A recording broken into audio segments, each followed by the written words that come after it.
Rise and shine, it's a brand new day with Mona News. It's time to have your say. She's got the scoop, the stories, all the latest trends. Mo's got the news, let's hear it, my dear friends. From politics to showbiz, no story's too small. Mo covers it all. She's got the inside call, her voice so smooth, like honey in the summer sun. With Mo on the mic, you know the news is always fun. Mornings with Mo, the best newsy news in the world. With her style so classic and her stories unfurled. From morning till night, she's got us in the know. Turn on your radio, let Mo's newsy news flow.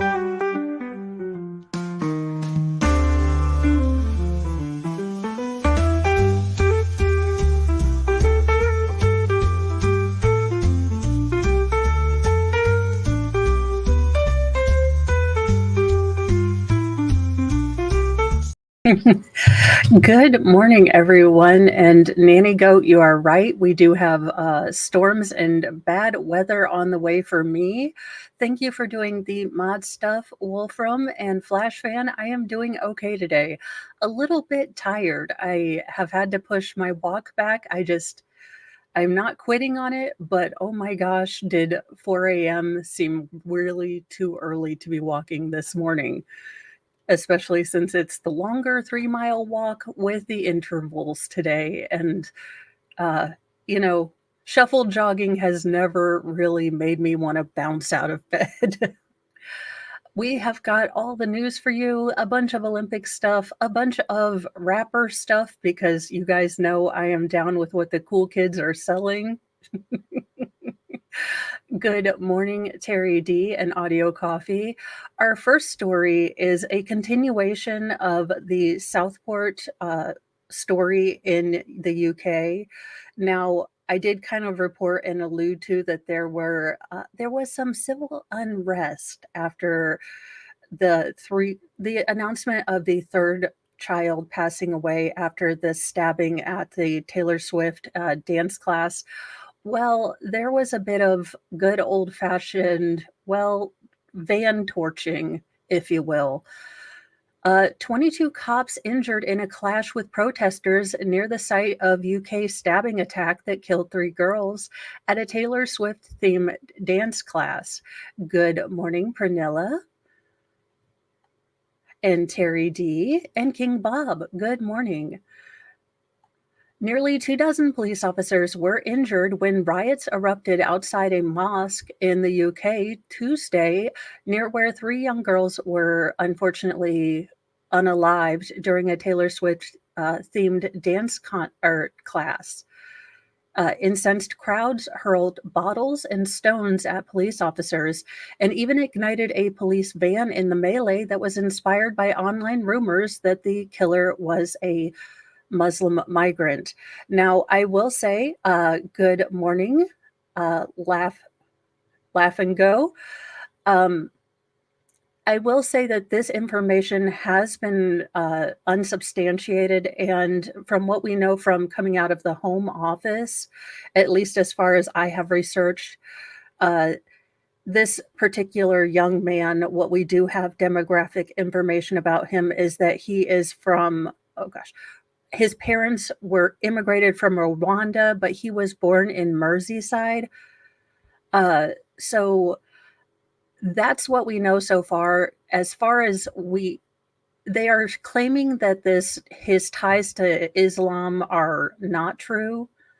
However, you can see with past events why, with immigration being a big issue in all countries of the West, you can see why this would become a bigger thing. And I think public officials haven't done a great thing. If you would like to know more about European politics, I would suggest the Lotus Eaters. That's how I stay up to date with a lot more of European politics. I also watch Sky News. But it is hard to keep all of these data points, kind of in your head when all of the news is coming out. The protesters hijacked a peaceful vigil that was attended by hundreds in the center of Southport to mourn the 13 victims of the stabbing, including 7 that are still in critical condition. Officers in riot gear tried to quell the infuriated crowd who were chanting, "No surrender" and "English till I die." A helicopter hovered over the protesters as some wearing masks set off fireworks and trashed the streets. Again, this is going to optically do nothing for this movement. It is going to be decried as far, far, far too far right, part of the English Defense League, which I'm sure it was already being tied to. Think Project 2025 Boogeyman. If you are not kind of immersed into or UK politics, the English Defense League would be like the Proud Boys over here. It's kind of their correlating, they're far right, terrible, horrible, scary people. Inklings of unrest surfaced when the new Prime Minister, Keir Starmer, appeared at a visual to lay a pink wreath of flowers with a handwritten note that says, "Our hearts are broken, and there are no words for such a profound loss. The nation's thoughts are with you." Someone yelled, "How many more children? Our kids are dead and you're leaving already?" So again, not really a good showing as far as the Labour Party bringing maybe calm and peace to this. It seems like Keir Starmer's addition or insert of himself, even though politically you would expect the president or president stand-in to go to an area of a national tragedy, it seems to have just stirred the pot more. So unfortunately, I am not Nostradamus. I'm just a chick who dyes her hair red and pretends to know things on the internet. But I have a feeling that this could be a powder tin for a lot longer to come. And I think once stories of what actually happened in the dance studio come out, I think we are near a tipping point where things are starting to go more crazy. But that's just my opinion. I think people are getting fed up with their children not being safe, regardless of country. And those are my thoughts on that. Sadly, a Top Chef star, Shirley Chung, has been diagnosed with stage 4 tongue cancer. I did not even know you could get tongue cancer. I mean, yeah, that is a really good point. If you're going to destroy something, do it politically. Make a statement by tearing something that hits your message down. Just destroying things isn't real protesting. Absolutely correct. I did not even know that you could get tongue cancer. Now I have a whole new thing to be anxious and terrified about at 3 a.m. in the morning when I'm checking Dr. Google because, I have hurt myself while asleep. Yes. Welcome to 40, where you go to sleep and you kick your own behind in your sleep and you're like, why is my calf tired? Top Chef alum Shirley Chung revealed that she was diagnosed with stage 4 tongue cancer. The chef, who appeared on season 11 of the cooking competition series, told her Instagram followers Friday that her doctors have discovered the illness in December, and she suffered a series of dental issues, including biting her tongue severely and fracturing a tooth. We thought it was because I was a heavy teeth grinder and I was too busy to see an nose and throat specialist. She wrote down alongside photos of herself and her partner Jimmy shaving their heads. By May, Jung said she had developed ulcers and found a hidden tumor under her tongue, writing a few days later, "I was diagnosed with stage 4 tongue cancer as cancer cells also spread to my lymph nodes."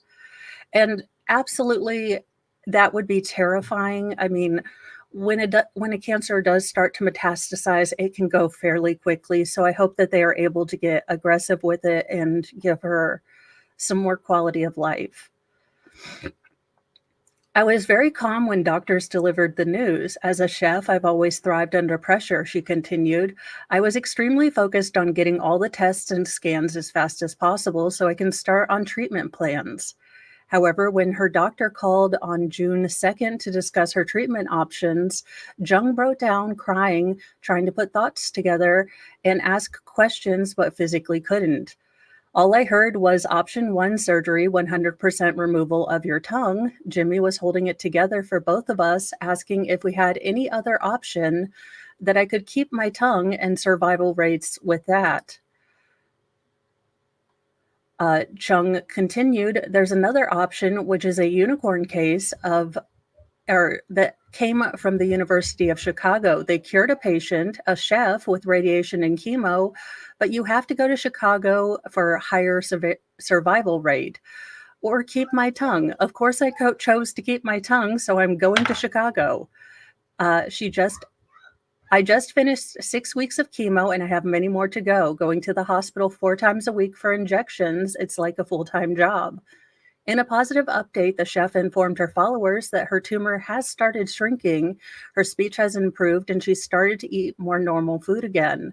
I'm learning to lean on others, let go, and be more vulnerable, Chung added. It took me 2 weeks of contemplating to decide to tell my parents about cancer, only to close my circle of friends. Until then, only my close circle of friends and my sisters have known. The Food Network star concluded her message promising to return better than before next year. I'm learning I can be strong 98% of the time. It's okay to not be okay. I have a tough, long road of recovery ahead, but your love and support will carry me through. She said, cheer me on. Shirley Chung 2.0 will be reborn in 2025. I really enjoy her message here. Again, as someone who's had medical stuff come up and had to learn to not be the strong one, I don't know if this applies to any of the other ladies out there, but I am super okay. I am down like a clown to help others. I am there. With bells on. I have, the funeral potatoes. I got your casseroles. I got your hot dishes. I am there to help others. Can you make the chips and teas today? Yes, but not right now and out of my room, please. Well, just It's not the ceremonial gifting of a cat, but it is the ceremonial disruption by a wild feral. Anywho, I will say that learning how to receive help gracefully is not my skill set. I'm like, okay, why you want to help me? I can do it. Men, have you ever heard your wife say, gosh, I'd love some help, and then you're not doing that right. I'll do it my own self.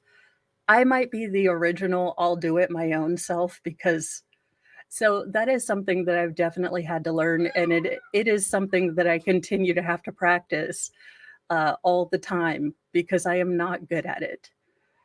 Absolutely not good at it. Looks like 4 were arrested in the gang-style shooting death of rapper Julio Fulio as he celebrated his birthday.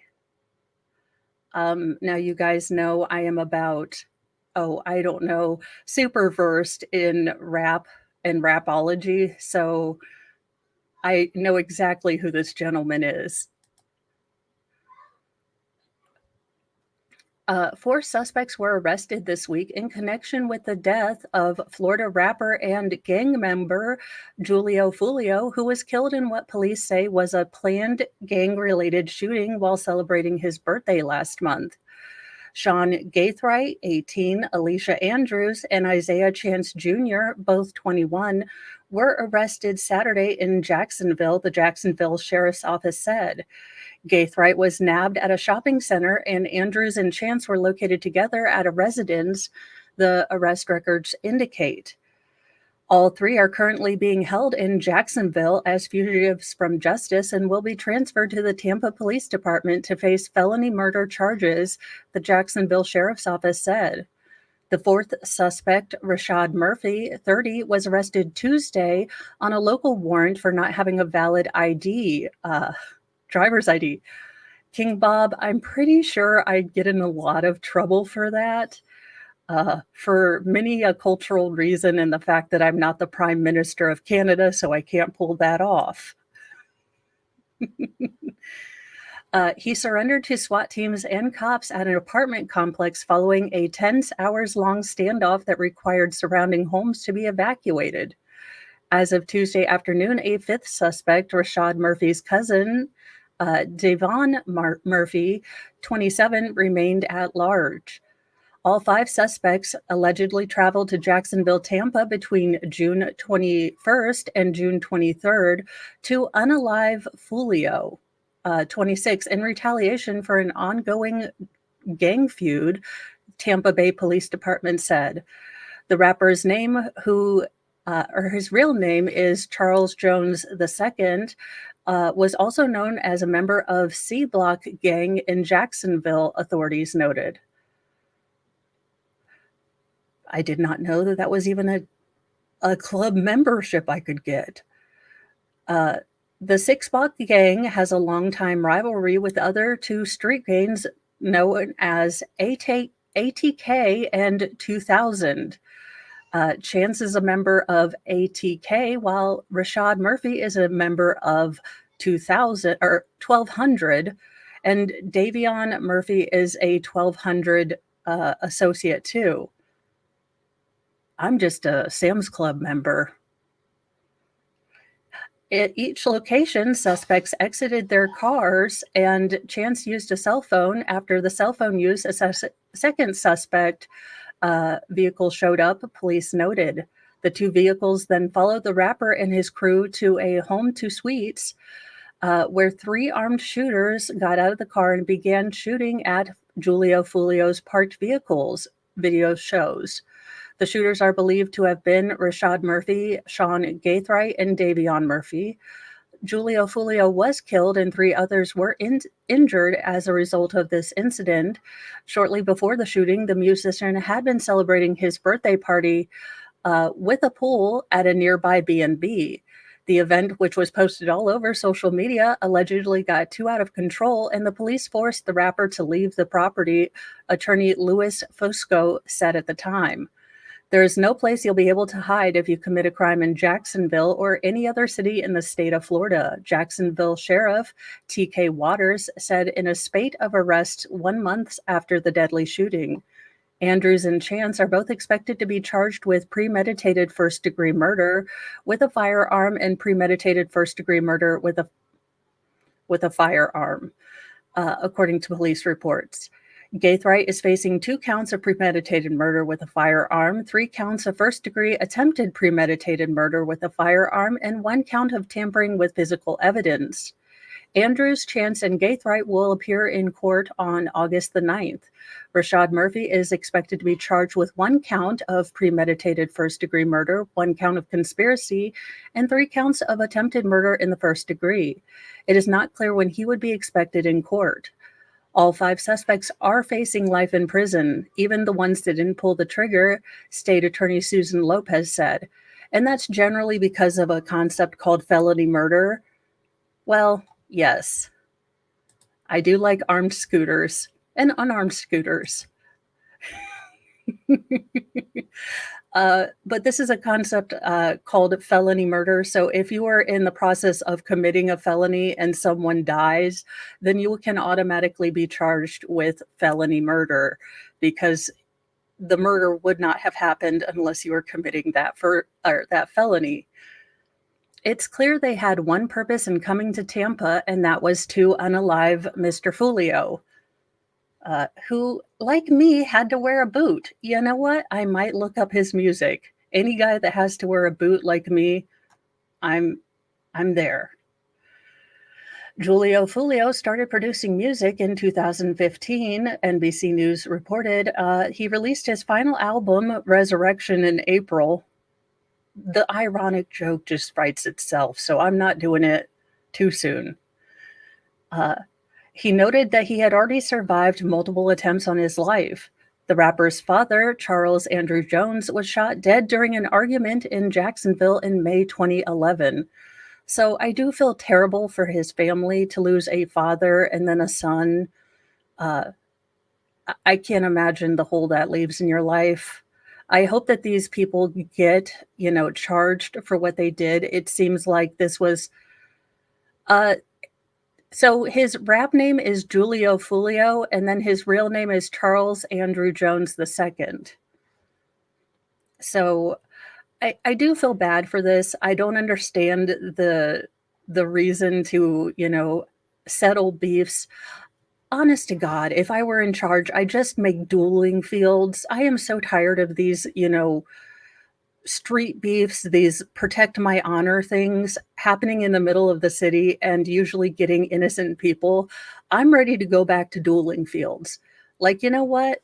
I'm okay. You guys want to fight, you want to protect your honor, you really think that this is worth, unaliving each other for it. Fine. I'm not going to change culture. Go do it at the dueling field, deal with it yourself.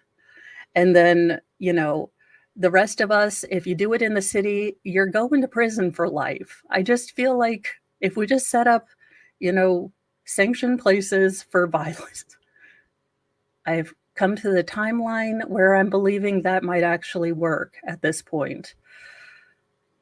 Thank you, Wicked Wookie, for gifting 5 Mo in the Deep End memberships. And those went to Mimi, Justin Smith, Dizzy Grenade, Star Z, and KMC Cheesehead.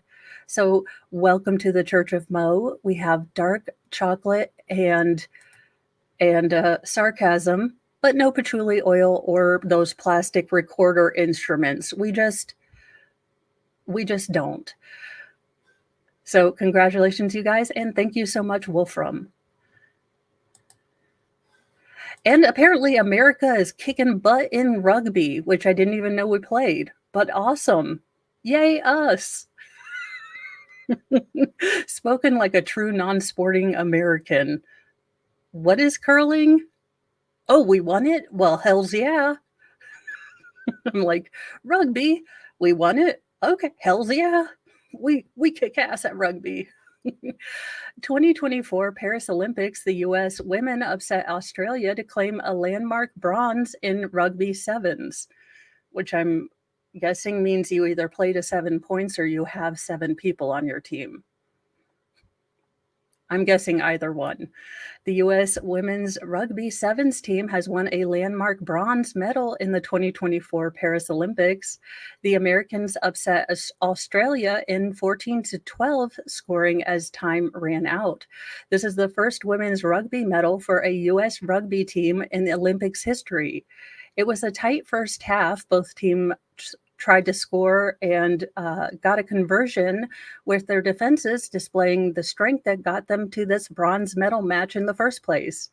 There was more scoring in the second half, which is when it all started to fall apart for the Australians. They began by missing what appeared to be an easy try, keeping the score tied as the clock ran down from the 7-minute mark. Australia managed to tax Team USA's defense enough to try to get a score, but it missed the conversion. Are there field goals in this? Do you get to kick the ball? I should know something about sports if I'm going to say something about the Olympics. But there you go. The death blow came in the last 15 seconds. Australia kicked it deep after its missed conversion, and initially it looked like it was over. The U.S. was a shocking 85 meters from its own goal, and time was running out. But then Alex Cedric got a hold of the ball and found an opening of solid green in front of her, so she went for it. She was still running when time expired, but just like American football, if the play is in motion when the clock ends, the play has to run its course before the game is over. So the points counted. And I guess we can learn what rugby is. You will not be able to hear sound because generally they put USA, USA. I'm like, she ran away for it. I don't know what this means, but okay. World peace has been secured. Oh no. The Australian coach is not amused.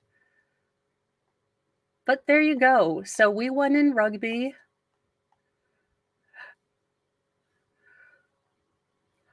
I'm not sure what.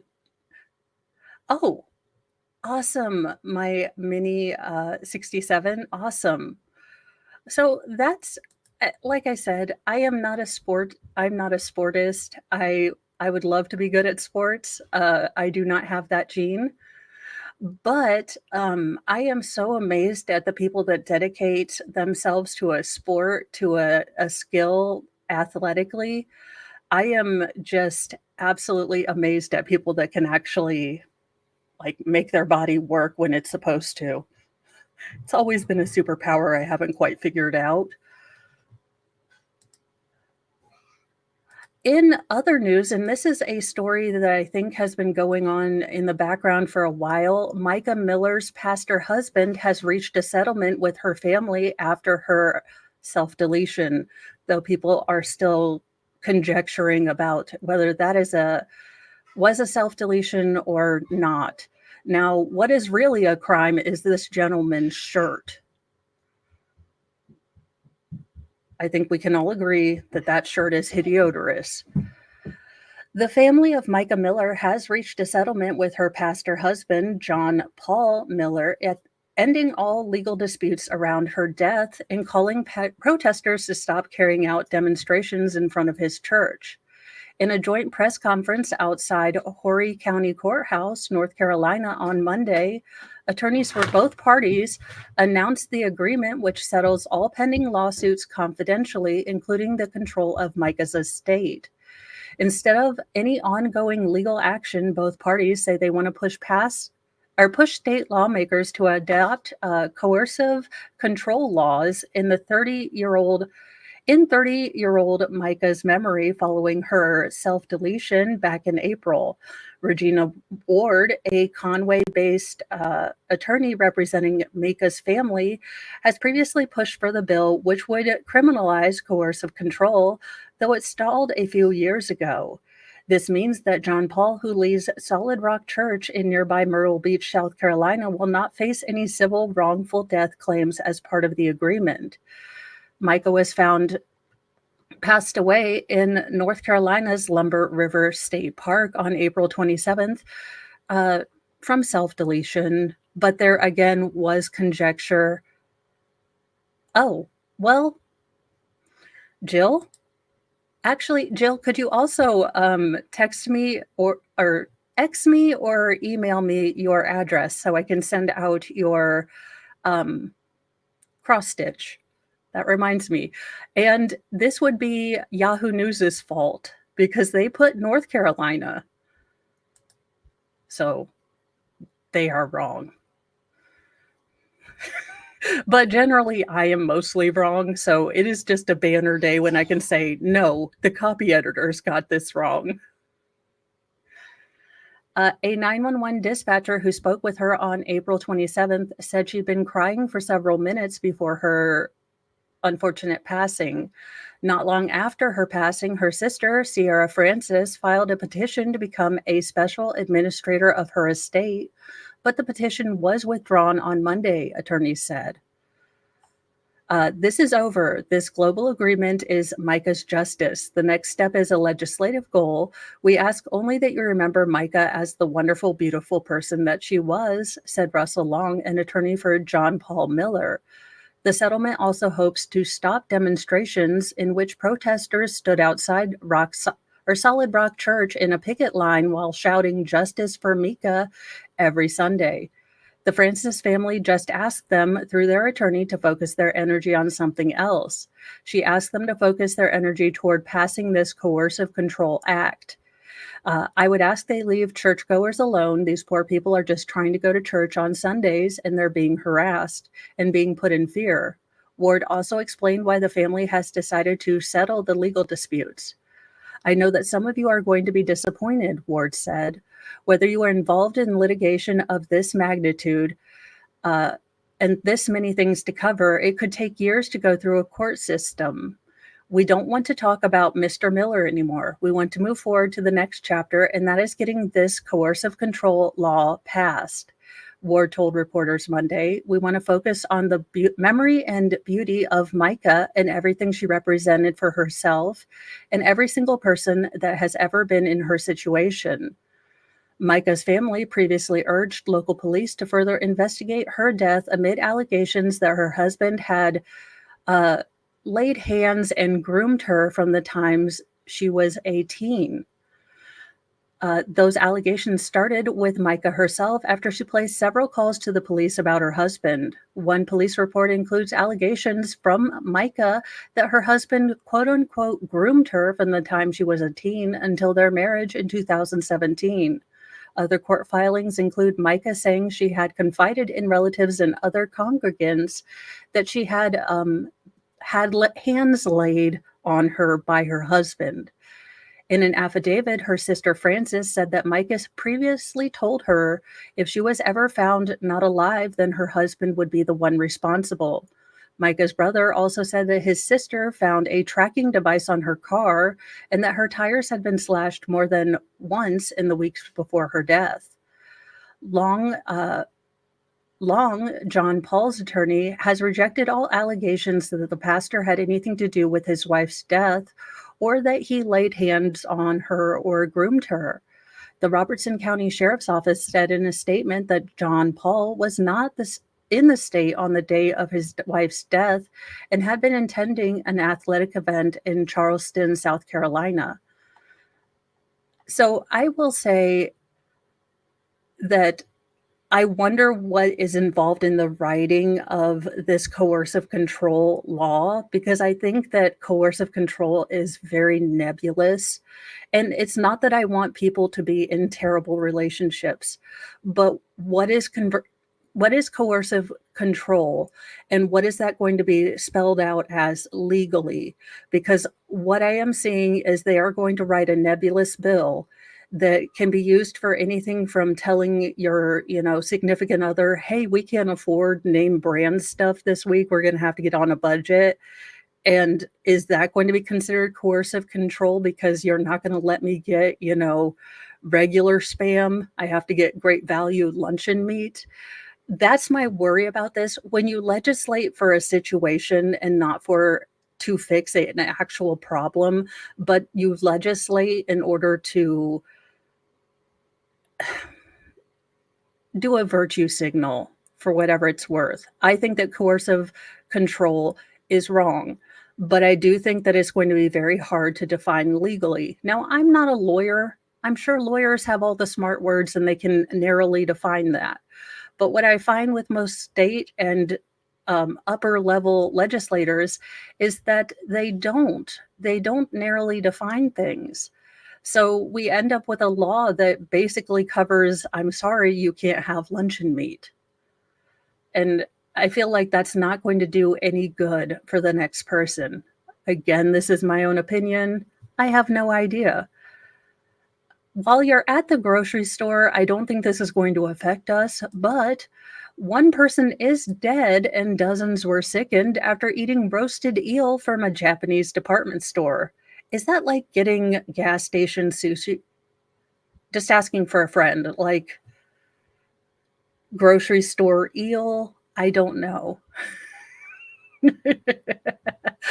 I cannot be a lawyer. My face is contempt of court.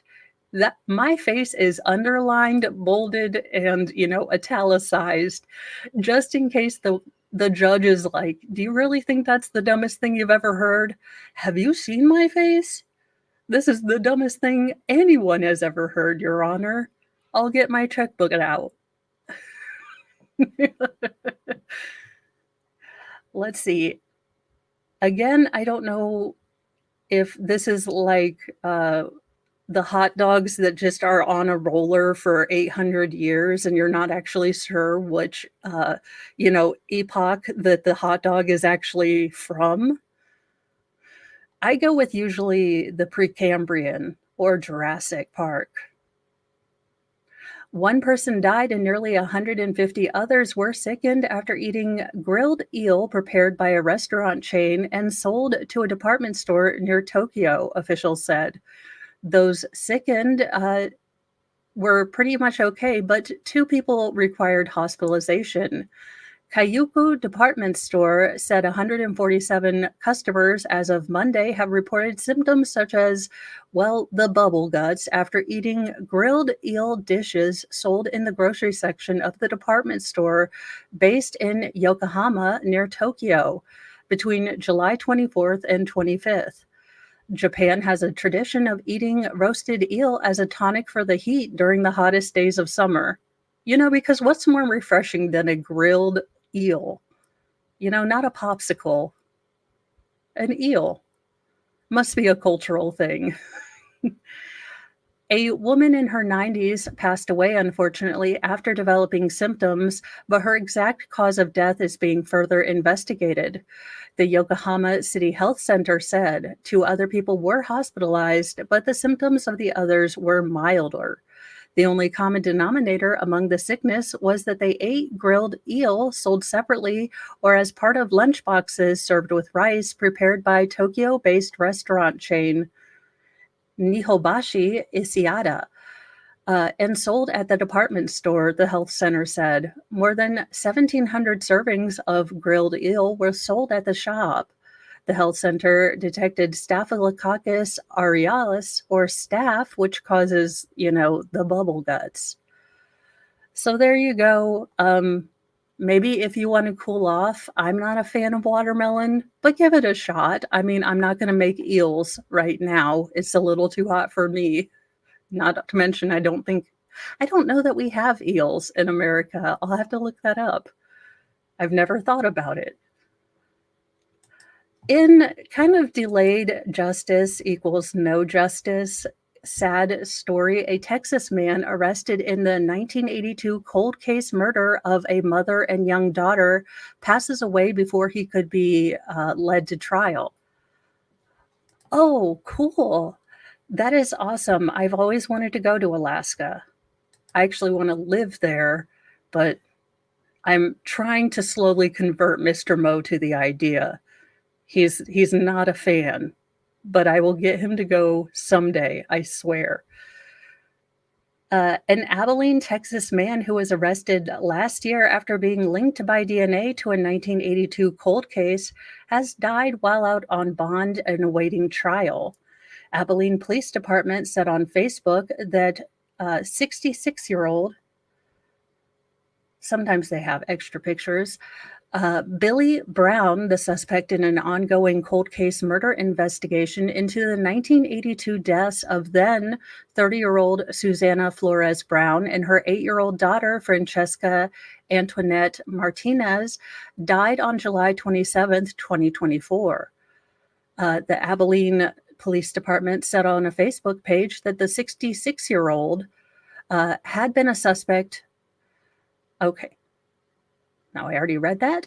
In March 1982, the Abilene Police Department responded to a double homicide in the 1300 block of South Bowie Street. When they arrived, they found that both victims had been unalived. The court records obtained by KTAB in Abilene showed that officers found the mother face up on the floor with multiple injuries, and she also had poo smeared on her. The daughter was found also lying on the floor, strangled. Just gross. Brown told investigators at the time he brought chicken home for dinner and ate with the family before leaving for work, court documents showed.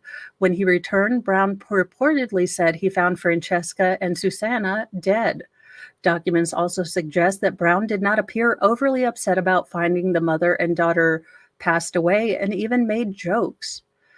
A further investigation found that Billy and Susanna had marital problems, and family members and friends told investigators he seemed controlling and like he may have laid hands on her. The case ultimately went cold and remained so for 41 years. Investigators reportedly attempt to speak further with Brown, though he would decline their request and refuse to submit to a DNA test.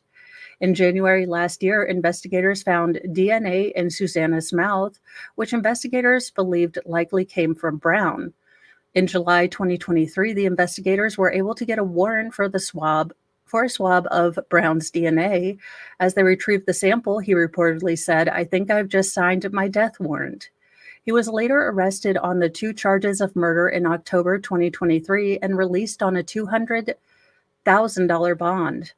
Quote, "While It is always tragic when a life is lost. We believe it's important to acknowledge the efforts of our dedicated officers and investigators who worked tirelessly to bring charges against Mr. Brown, the Abilene Police Department said. Their commitment to justice reflects the values and mission of the Abilene Police Department, especially through difficult times. Our focus remains on seeking justice for the victims and providing closure for their families. We will continue to support all affected by this case and strive to ensure that our community remains safe and a just place for all. So, yeah, I don't know why he was released on bond. I can't imagine. I'm sure it was the optics of him being an elderly man, but he unalived a woman and a young girl. I don't care. Mo's in full compassion deficit for dingleberries. I really am here lately. But I am glad that maybe the family knows answers. All these years of wondering and maybe playing it over in their heads and having this, thought in their head that it could have been him, at least they got a definitive idea. If that's all that they could get out of this case, then at least they got that, which is unfortunate. That is the only earthly justice that they're going to get. We've talked about the French Speedo bulge, and we've talked about a bunch of Olympic shenanigans, but the real story is the romance between this Norwegian swimmer and, well, chocolate chip muffins. Do you know the Muffin Man? Norwegian swimmer finds a new obsession in the Olympic Village. While Olympic spectators wait with bated breath to see the different events at the Paris Games unfold, the chronically online audience has been invested in a different story: a Norwegian Olympian's love for chocolate muffins. Swimmer Heinrich Christensen, 27, has not yet won any medals, but he has won the hearts of many after he posted a series of TikTok shows showcasing his love of the bakery at the Olympic Village, and as well, one bakery good in particular.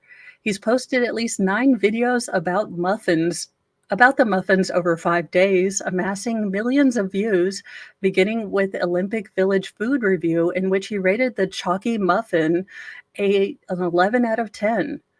Well, there you go. I mean, we know chocolate muffins are good. My inner Cartman could have told you that. I mean, they could have.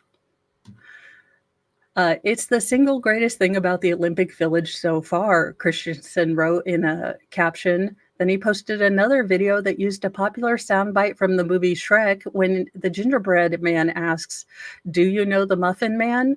In the caption, Christensen declared himself the Olympic Muffin Man. Okay.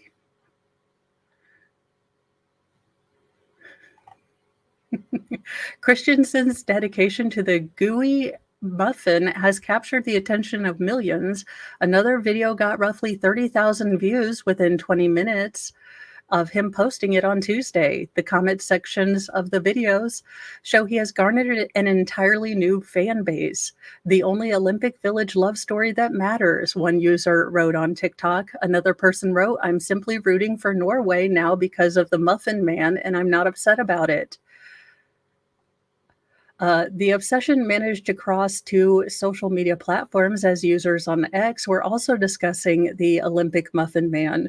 One person posted that they were sad to know they'll never get a chance to eat the chocolate treat. Another X user described a series of videos as the most unexpected yet entertaining thing to have come from the Olympics this year.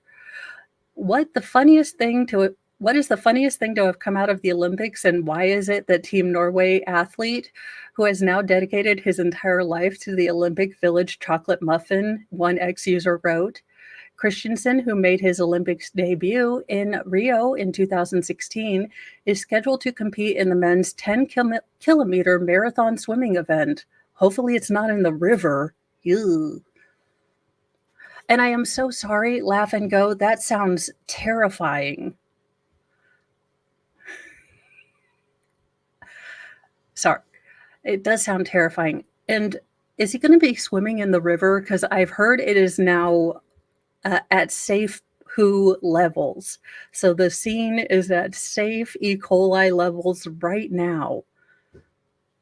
So they are supposed to be doing the triathlon and both the men and women's today. In our second promised rap story, Chino XL, incendiary and masterful rapper who warred with Tupac, has passed away. Obviously, I rarely understand or know anything about rappers, but I'll take their word for it. Chino XL, the New York rapper known for warring with Tupac Shakur and for his dense, evocative wordplay, has died. He was 50. In a statement posted to Instagram, the family of the rapper, born Derek Keith Barbosa, said, quote, "Our father had many titles, King of Punchlines, Puerto Rican superhero, but the most important one was Girl Dad, and that's what he gave us. The most important role was his strength, straightforwardness, and ability to be super realistic. The main thing we are feeling right now is that our dad is at peace, and so we are at peace." The statement did not list a cause of death, but noted that his death occurred Sunday.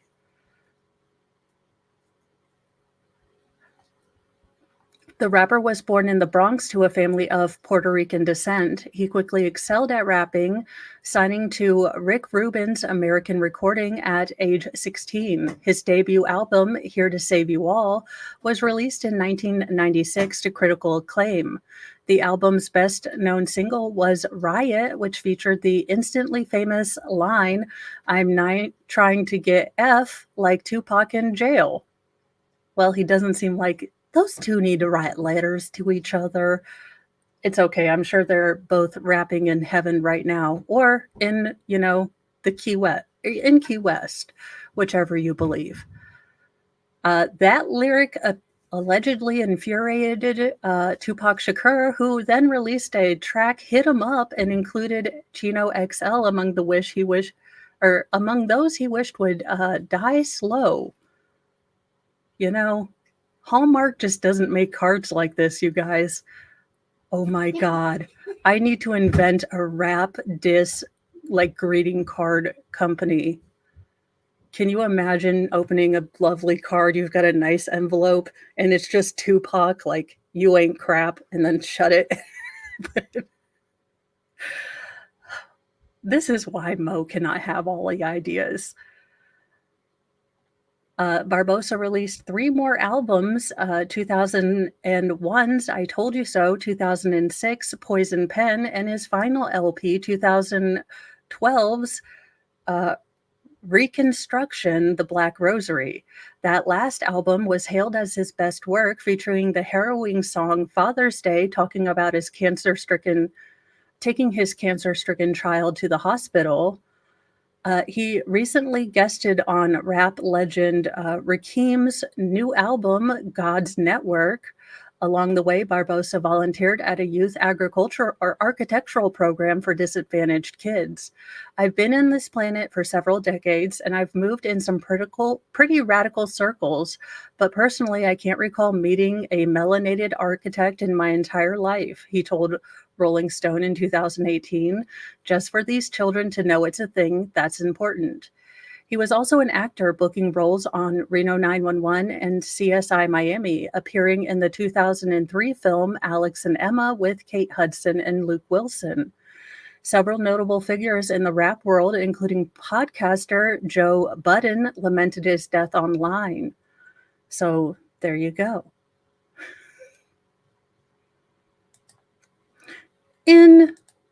Yay, humanity's going to make it news, he rescued a kitten from a recycling compactor and named her Squishy. "It is my Squishy, and it shall be my Squishy." Dudes, look, I'm going to give you a secret, but you do anything heroic with a cat or a puppy, instant not single or get out of jail free card. I'm just throwing out this secret, this secret to getting to a woman's heart. Mark Mata was checking the hydraulics on the recycling truck just past 7 a.m. when he noticed 2 shiny eyes looking at him from behind the compactor's crushing mechanism. Mata took a close look and saw that a tiny gray and white kitten was stuck in the hopper, where recyclable materials are loaded and compacted. The kitten was covered in oil and shaking in fright. The driver of the truck, Moses White, had already started the engine to head on to his rounds in Burlington County, New Jersey, that day, July 8th. Mata told White to turn off the engine. He climbed into the truck's bin and delicately pried the kitten from the hopper. I'm telling you, a kitten will get you a yes on that ring, or a puppy, or a llama, or if she's very interesting, a boa constrictor, but make sure he's not going to tangle you up. Let's see. I've had cats my whole life, and I know when they're babies, if you grab them by the skin of their necks, it makes them think they're being carried by their mother, he said, so I did that. The kitten didn't fight him. She was really scared, but she seemed happy to be rescued, he said. Mata used his bright yellow safety shirt to wipe the kitten off the best he could and called safety officer Samantha Statmill to let her know what happened. Statmill told Mata to put the kitten in a box and she rushed it to her office. I got there and there's this sweet little kitten absolutely saturated in some kind of oil from inside the truck. She said she also had a green eye discharge and wheezing, and we decided to clean her up right away.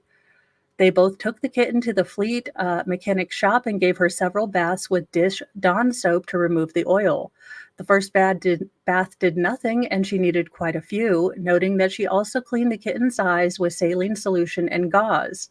Mata decided there was only one name that suited the cat, Squishy. I thought it was perfect because if I hadn't seen her that morning, there would have been no saving her. Statmile gave Squishy some cat food, then took her to All Creatures Veterinary Care Center in Sewell, New Jersey, where she was examined at no charge and given antibiotics for an upper respiratory infection. The vet said she appeared to be about 2 months old.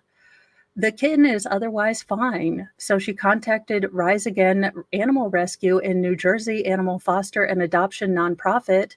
The Ashbury Park Press said was among several news organizations to cover the happy rescue.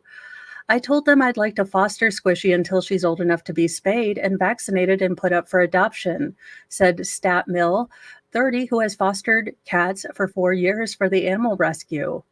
Ekaterina Sida, the founder of Rise Again Animal Rescue, said she added Squishy to her adoption list. We know how easily a cat, or especially a young kitten, can get hurt, Sida said, unless people interfere.